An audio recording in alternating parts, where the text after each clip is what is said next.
여러분 안녕하십니까? 이병우 목사입니다. 오늘도 주의 은혜가 저와 여러분 가운데 함께하기를 주의 이름으로 축원합니다.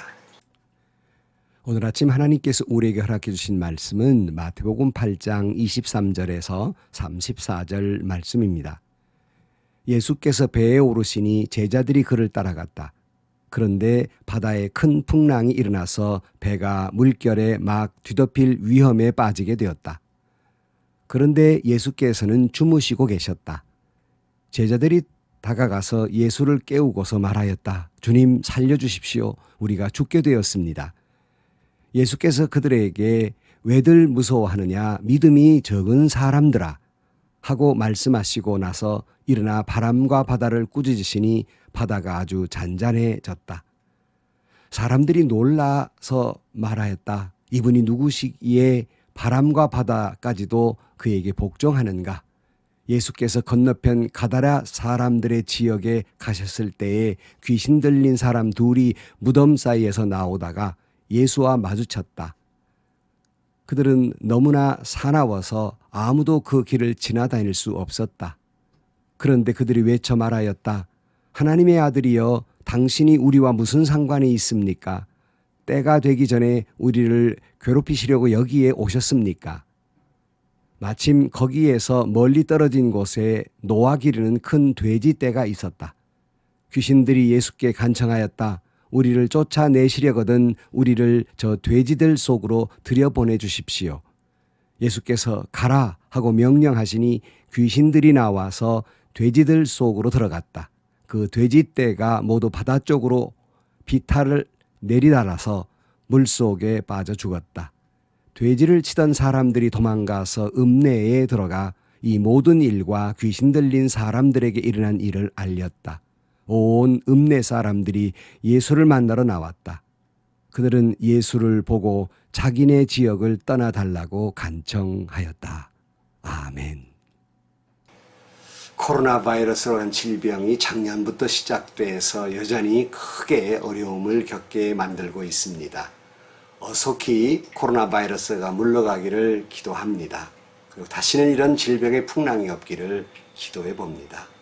하지만 여러분, 항상 바람이 잘 날 없는 것처럼 인생에 있어서 풍랑이 없는 날은 없는 것 같습니다.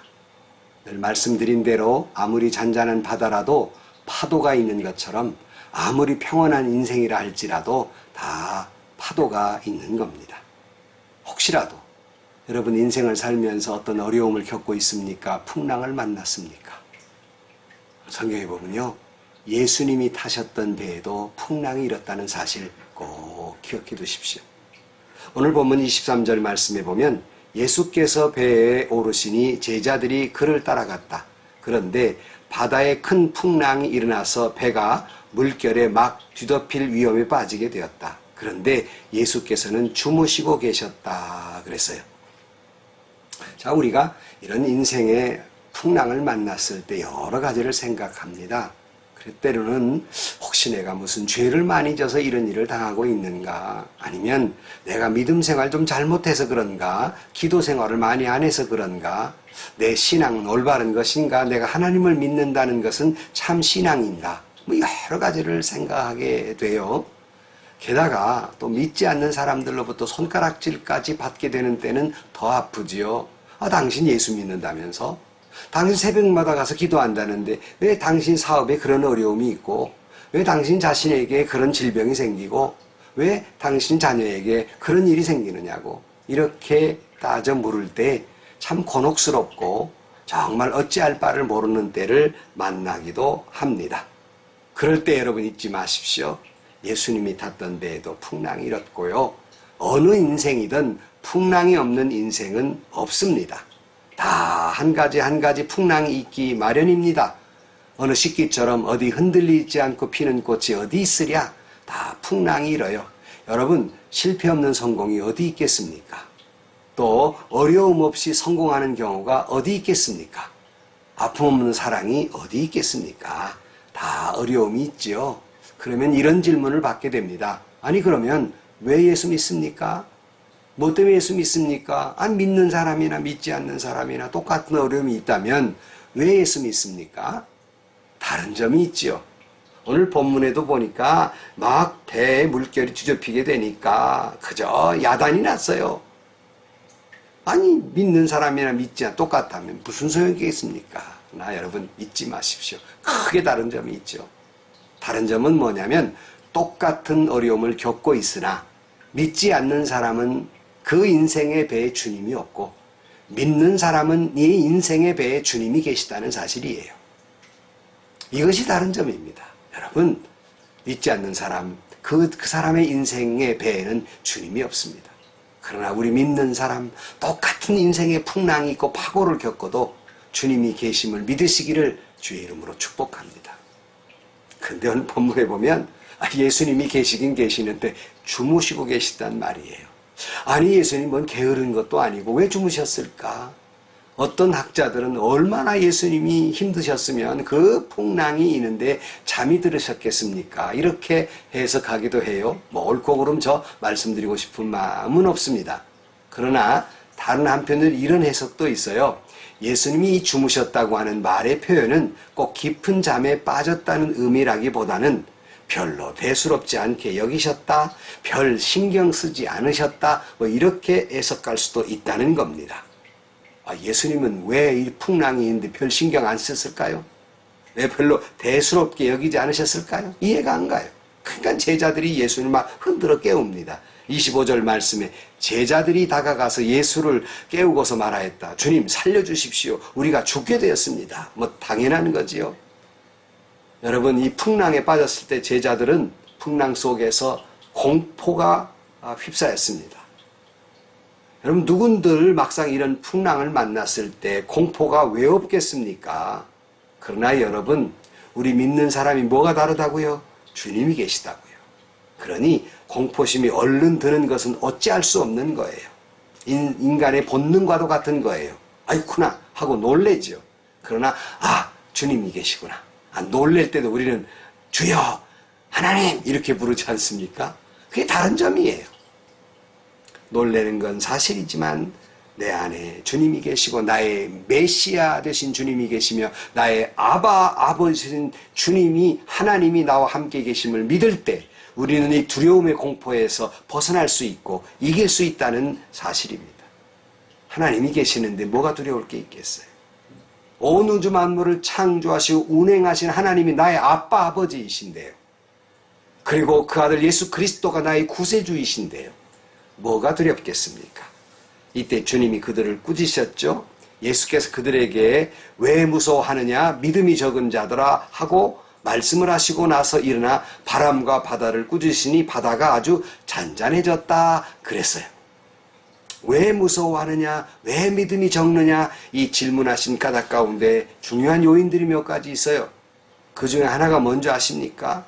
여러분 이 제자들이 경험한 바로 전의 일은 뭐죠? 바로 전에는요 산상수훈 말씀을 공부했어요. 배웠어요. 깊은 은혜를 받았습니다. 다 은혜 다 어디로 가버린 겁니까? 공부는 왜 한 거예요? 또 그들이 조금 전에 여러 가지 정황상으로 봐서 베드로는요 처음 부름을 받았을 때 예수님이 깊은 데로 가서 그물을 던지라 말씀하시되 던졌더니 배가 가득 차고 그물이 찢어지도록 넘치게 그렇게 고기를 잡았고 주여 나를 떠나소서 메시아임을 그가 알고 고백했던 은혜를 체험했던 기적을 체험했던 사람이에요. 뿐입니까? 질병이 떠나가는 거 보았고요. 귀신이 떠나가는 걸 보았어요. 기적도 보았지요. 놀라운 역사도 보았지요. 말씀 공부도 했지요. 막상 풍랑이 이를 때 다 어디로 가버린 거예요. 그들이 두 눈으로 똑똑히 보았던 기적도 다 소용이 없어요. 눈물 콧물 쏟아가며 배웠던 말씀 공부도 다 소용이 없어요. 여러분 어떤 사람은 그래요. 나도 예수님 제자들처럼 예수님께 직접 배우면 내가 얼마나 잘 믿었을까. 나도 예수님 제자들처럼 그 기적을 봤습니다. 나도 믿었을 것인데 다 소용이 없습니다. 방금 전에 메시아임을 알았는데 금세 잊어버립니다. 공포 속에 빠져서 온데간데 없어져요. 이때 예수님께서 바람과 바다를 꾸짖으시고 잔잔케 하십니다.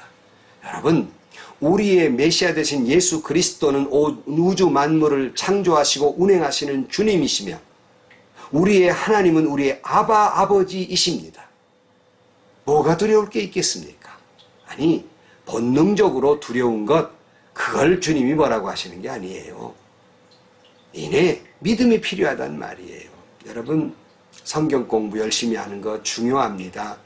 세계에서 성경 공부 열심히 하는 크리스찬, 그러면 한국 사람들이에요. 좋은 일입니다. 그러나 여러분, 이렇게 말씀을 열심히 공부해서 그것이 내 신앙 인격이 되고 그것이 내 믿음의 성숙을 가져오지 않으면 성경 공부는 하지 아니한 것만 못해요. 왜냐하면 그렇게 내 신앙 인격이 변모되지 않으면요, 믿음이 성숙되지 않으면요, 지식만 쌓아져서 그 지식을 가지고 진정으로 변화된 사람은 자기를 회개하는데 변화되지 못하니까 그 성경적 지식을 가지고 다른 사람을 잣대로 재요, 비판해요, 판단해요, 정죄해요. 필요 없는 거예요. 그런가 하면 여러분, 또 우리가 은혜를 받지 않습니까? 그저 부흥회 가서도 말씀 얼마나 은혜를 받아야 사모하고요. 좋은 일이에요. 그리고 체험적 신앙을 가져요. 좋은 일이에요. 그러나 그 은혜 받았던 것, 그 체험적 신앙이 내가 예수님으로 인격이 변화되고 그리고 내 신앙이 성숙되지 않으면 기적 체험 안 한 것만 못해요. 방언 안 받은 것만 못해요. 체험적 신앙 안 가진 것만 못해요. 왜요? 그걸 가지고 자기가 변화되지 않으면 교만에 빠집니다. 적어도 나는 이런 체험한 사람이야. 나는 이런 기적도 봤어. 너 봤냐? 하고 교만에 빠지고 영적 교만에 빠져요. 차라리 기적 안 본 것만 못하고요. 차라리 은혜 체험 안 한 것만 못해요. 그냥 끓는 냄비처럼 홀딱홀딱 금방 부글부글 끓었다가 다 잊어버려요. 그러므로 예수님께서 말씀하시는 거예요. 도대체 조금 전에 보았던 기적은 뭐며? 말씀에 은혜 받았던 건 뭐며? 도대체 그 믿음 다 어디로 가버렸느냐? 하는 거예요. 여러분, 혹시 우리도 그러지 않았나를 우리 자신을 되돌아보면서요, 내 인생에 있어서 어떤 풍랑이 오든지 두려운 건 다 같습니다. 본능이에요. 그러나 온 우주 만물을 창조하시고 운행하신 하나님이 나의 아바 아버지이시며 예수 그리스도가 나의 구주이시니 내 안에 성령이 계시니 두려울 것 없이 모든 풍랑을 이기고 잔잔케 하는 놀라운 역사가 저와 여러분 가운데 함께하기를 축원합니다. 특별히 코로나 바이러스 풍랑이 물러가기를 축원합니다. 여러분을 어렵게 하고 상처 주고 질병과 고통과 괴로움이 물러가기를 주의 이름으로 축원합니다. 모든 일들이 잔잔케 되기를 주의 이름으로 축원합니다. 오늘 본문에 보면 예수님께서 이제 그 후에 가다라 지방으로 가시다가 귀신 들린 사람들을 만납니다. 그 귀신 들린 사람들을 만났는데 그들을 이제 구원해 주시게 됩니다. 놀라운 역사를 사람들이 소문을 들어요. 근데 여러분, 반응이 뭔지 압니까? 죽어든 사람이 생명을 얻었는데 마을 사람들의 반응이 이랬어요. 34절 말씀에 온 읍내 사람들이 예수를 만나러 나왔다. 그들은 예수를 보고 자기네 지역을 떠나달라고 간청했다 그랬어요. 아니, 한 생명이 구원받았어요. 그러면 기뻐하고 잔치할 일인데 예수님을 찾아와가지고 당장 우리 마을 좀 떠나달라고 그랬어요. 왜 그랬을까요? 여러분, 사회를 아시잖아요. 예수님이 이 귀신 들린 사람 어떻게 고쳐주세요? 마귀들 요청대로 돼지떼에 다 들어가게 만들고 돼지떼가 비탈기로 내려가 물에 빠져 다 죽습니다. 그러니 마을로서는 한 사람이 살아나는 것 소중한 일이지만 경제적으로는 막대한 손해를 본 거거든요. 그러니까 한 생명이 구원받은 것은 관심이 없어요. 돈에도 관심이 있는 거예요. 혹시 우리도 그런 건 아닙니까? 주님 말씀하셨습니다. 한 영혼이 구원받는다는 것, 온 천하를 주고도 바꿀 수 없는 소중한 일이라고 말씀했는데 오늘날 우리 교회는 한 생명 구원보다 다른 데에 관심이 있는 거 아닙니까? 물질에 관심이 있거나 교회의 사이즈에 관심이 있거나 자기 자신의 자랑에 관심이 있는 거 아닙니까? 깊이 우리는 생각해야 됩니다. 코로나 바이러스를 가지고도 두 갈래가 있지요. 참 어려운 가운데에서 어떤 분들은 그래요. 경제적으로 너무 어려워가지고 코로나 바이러스 걸려 죽기 전에 이 굶어 죽게 생겼다. 그런 말씀도 하니 얼마나 가슴 아픈 일이고 정말 동감 가는 일이에요. 그러니까 계속해서 거리두기를 하고 5인 이상 모이지 말고 몇 시까지 문을 닫고 뭐 이런 일을 얘기했을 때 데모를 하고 너무나 힘들다고 그래요. 충분히 이해가 갑니다. 동감해요. 그러나 한편으로는 아니 그래도 거리두기를 계속하고 이렇게 잘 방역을 하는 것이 빨리 이 코로나 바이러스에서 해방되고 경제적으로 회복이 빨라질 것이니까 경제적으로 유익은 훨씬 지금처럼 철저한 방역이 더 중요하다 이렇게 주장하는 양론이 있죠. 정말 어려운 문제예요. 누가 옳고 누가 그르고 이 아픈 상태에서 그렇게 말할 수는 없습니다. 다만 너무 경제 논리에 빠져서 한 영혼이 구원받는데 관심 없는 것이 문제다라는 거예요. 오늘 본문에 보면 사람들이 주님 나를 떠나소서 그랬어요. 오늘 또 우리의 관심은 물질보다는 여러분 한 영혼의 구원에 있기를 주의 이름으로 축복합니다. 오늘 이야기 속에서 보면 27절 말씀에 사람들이 놀라서 말하였다. 이분이 누구이기에 바람과 바다까지도 그에게 복종하는가 그랬어요. 여러분은 예수를 누구로 믿고 예수 믿습니까? 이렇게 질문하면 그래도 성경 공부하셨다는 분들은 잘 대답하실 수가 있어요. 예수는 그리스도시요 하나님의 아들이십니다. 이렇게 대답하지요? 옳습니다. 예수는 우리의 메시아입니다. 그리고 하나님의 아들이십니다. 옳습니다. 100점이에요. 그러나 내가 다시 이렇게 물어요. 정말 그렇게 믿으십니까? 정색을 하고 묻는다면 여러분 얼마나 자신 있게 대답하실 수 있습니까? 여러분 이것이 안다는 것과 믿는다는 것의 다른 점이라는 것입니다. 안다는 것에 그치기 때문에 이런 풍랑이 왔을 때 믿지 못하는 거예요.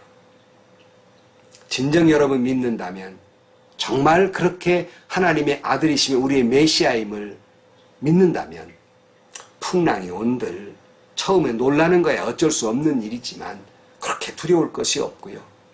어떤 어려움이 온들 천지 만물을 창조하신 하나님께서 나의 아빠 아버지 되시는데 뭐 그렇게 놀랄 것이 있습니까? 하나님을 신뢰하십시오. 주님을 신뢰하십시오.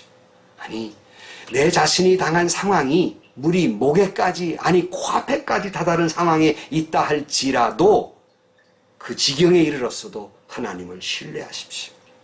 내가 열심히 신앙생활하는데 내게 왜 이런 일이 있을까 답답하고 견디기 어렵고 숨조차 쉬기 어려운 순간이 왔다 할지라도 하나님을 신뢰하십시오. 그것이 믿음입니다. 그것을 위해서 여러분 하나님은 어떤 분이신가 성경 공부도 하고 그걸 우리가 체험적 신앙도 갖는 것이 아니겠어요. 귀신도 쫓아내며 질병도 쫓아내고 바람과 바다도 잔잔케 하신 전능하신 하나님을 신뢰하십시오. 예수님을 신뢰하십시오. 사드락, 메삭, 아벳느고가 펄펄 끓는 풀무불 속에서도 그들은 뭐라고 고백했습니까? 주님이 우리를 구원해 줄 줄 믿지만은 그리하지 아니하실지라도 주님을 신뢰한다 그랬어요. 여러분 내가 죽음이 임박한 순간에도 주님을 신뢰하고 하나님을 신뢰하십시오.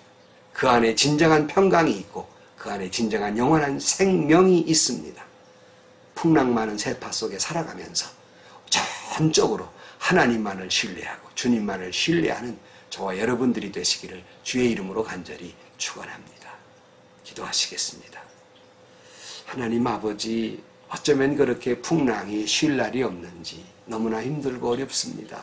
코로나 바이러스를 물리쳐 주옵소서. 거듭된 파고 속에 숨조차 쉴 수 없는 순간이 온다 할지라도 하나님을 신뢰하고 주님을 신뢰하는 저희들 되게 하여 주옵시고 그 풍랑 속에서 진정한 평강을 누리는 영원한 생명을 얻는 저희들이 되게 하여 주옵소서. 예수님의 이름으로 기도하옵나이다. 아멘. 여러분 풍랑 만나셨습니까? 그 속에서 나를 사랑하시는 주님이 계시고 우주 만물을 창조하신 하나님이 아바 아버심을 믿고 오직 주님만을 신뢰하십시오. 풍랑 속의 평안 그리고 영원한 생명을 얻는 저와 여러분들이 되시기를 주의 이름으로 축원합니다. 오늘도 평강이 함께 하시고 믿음으로 승리하는 하루가 되시기를 주의 이름으로 간절히 축원합니다.